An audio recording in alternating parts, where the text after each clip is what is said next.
Hi friends, పాదాలకు నమస్కారం చేయడం అంటే పెద్దల పాదాలను తాకి నమస్కరించడం. భారతీయ సంస్కృతిలో గౌరవం, వినయం మరియు దీవెనలు పొందే సాంప్రదాయం ఇది. పెద్దలు, గురువులు, తల్లిదండ్రుల పాదాలను తాకుతూ చేసే నమస్కారం వారి పట్ల భక్తిని, గౌరవాన్ని వ్యక్తపరుస్తుంది. నమః అంటే నమస్కారం. ఇది మనిషిలోని ఆత్మను గౌరవించడం అని అర్థం.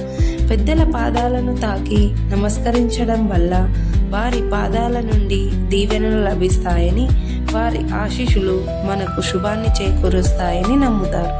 ఇది వినయాన్ని, పెద్దల పట్ల గౌరవాన్ని సూచిస్తుంది. వారి జ్ఞానాన్ని, అనుభవాన్ని గుర్తించడానికి తెలియజేస్తుంది. భారతీయ ధర్మశాస్త్రాలలో పెద్దల పాదాలకు నమస్కరించడం ఒక ముఖ్యమైన ఆచారం. మీ విద్యార్థి ఫౌండేషన్. Thank you.